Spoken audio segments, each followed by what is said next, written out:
আসসালামু আলাইকুম। আমি ইকবাল আহমেদ জয়দেবপুর দারুস সালাম ফাজিল মাদ্রাসার অনলাইন ক্লাসরুম থেকে অষ্টম শ্রেণীর সকল ছাত্রছাত্রীদেরকে শুভেচ্ছা জানাচ্ছি। তোমরা কেমন আছো?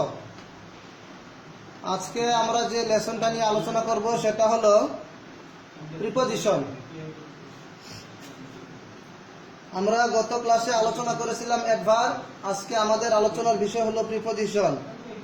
প্রিপজিশন আমরা সাধারণত বুঝি প্রি যোগ পজিশন।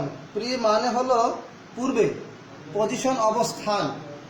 যে সকল শব্দ সাধারণত নাউন বা প্রনাউনের সামনে বসে নাউন বা প্রনাউনের সাথে সেন্টেন্স এর অন্যান্য শব্দের সম্পর্ক প্রকাশ করে তাদেরকে প্রিপজিশন বলা হয়।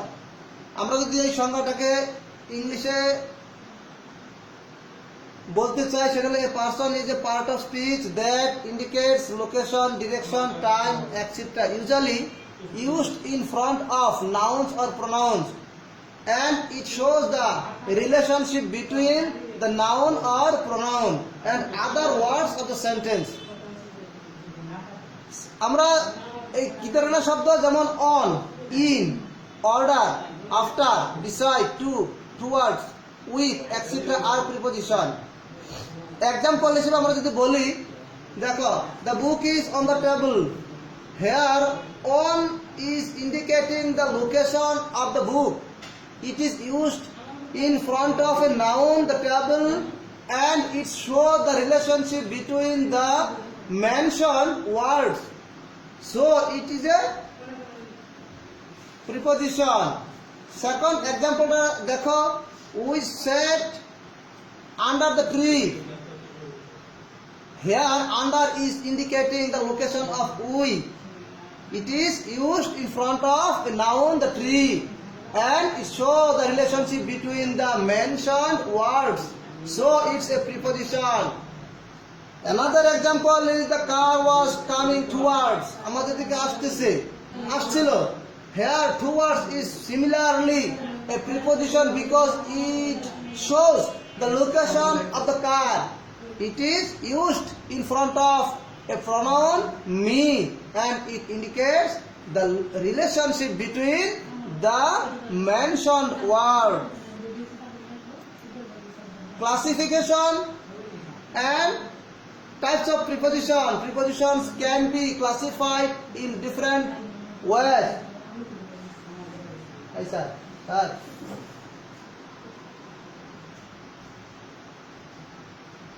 These are discussed below: simple preposition, compound preposition, phrase preposition, participle preposition, double preposition, preposition of time, preposition of place, preposition of direction, preposition for an agent, preposition used for tools, mechanism or gadget.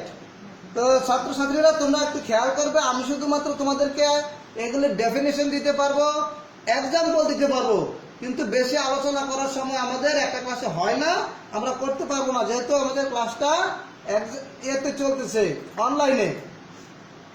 তো simple preposition সাধারণত সেন্টেন্সে ব্যবহৃত একক preposition গুলোকে simple preposition বলে।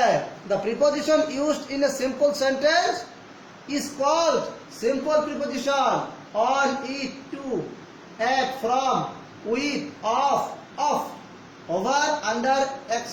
are some examples of simple preposition. Example: she is living in this room. I am going to the varsity. He was looking at me. Compound preposition, যে preposition গুলো দুটো noun, pronoun অথবা ফ্রেজকে যুক্ত করতে ব্যবহৃত হয় তাদেরকে কম্পাউন্ড প্রিপজিশন বলে। The preposition used to join two nouns, pronouns or phrase is called compound preposition. Between, before, around, about, along, above, etc. are some examples of compound preposition. I will complete the work before he comes. এখানে দেখো বিফোরটা হলো compound preposition, কারণ দুটো বাক্যকে এখানে এই before যুক্ত করেছে। She was asking about this matter. The river is running across the town.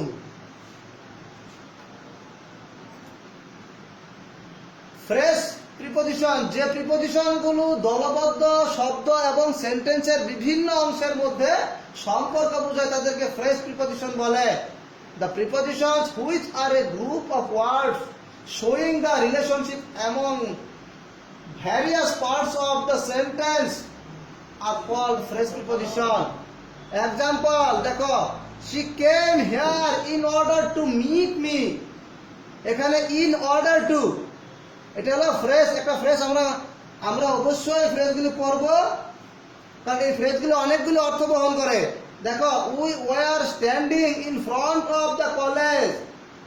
আমরা অবস্থান করছিলাম কোথায়? কলেজের সামনে। She could not come here due to her illness.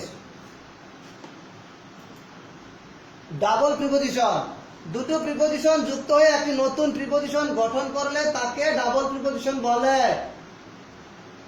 Because of, from behind, within, out of, outside of, etc. He could not come to the meeting because of his illness. এখানে দেখো, because একটা preposition, of একটা preposition, এই দুটো কি করছে? আবার একসাথে হয়ে একটা অর্থ বহন করছে। I have to do this work within today. I have to answer 3 questions out of all. Preposition of time, এই প্রিপজিশনগুলি সময়কে ইন্ডিকেট করে। যে প্রিপজিশন কোনো কাজের সময় বা একটি সেন্টেন্সের নাউনগুলোর মধ্যে সময়ের সম্পর্ক নির্দেশ করে তাকে প্রিপজিশন অফ টাইম বলে। The preposition indicating time in a speech is called preposition of time. I will try to come at 6:30 p.m. This program will be held in January. Try to come on Monday. দেখো, এখানে প্রত্যেকটা বাক্যে কি করা হয়েছে? সময়কে indicate করছে। কি দ্বারা? দেখো, প্রথমটায় এক, দ্বিতীয় বাক্যে ইন এবং তৃতীয় বাক্যে অন।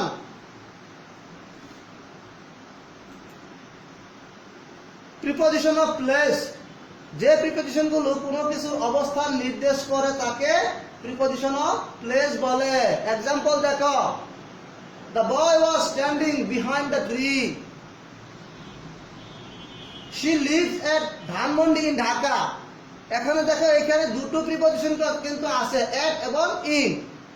আমরা সাধারণত একটা ব্যবহার করি ছোট জায়গার ক্ষেত্রে, আর ইনটা ব্যবহার করি তার সাথে একটু বড় জায়গার ক্ষেত্রে। প্রিপজিশন অফ ডিরেকশন, যে প্রিপজিশন কোনো কিছু বা কারোর দিকে নির্দেশ করে তাকে প্রিপজিশন অফ ডিরেকশন বলে। such as in, on, under, over, left, right, etc. The school is situated on the right side of the town. The jeep is now going over the bridge. The bride is sitting on the roof.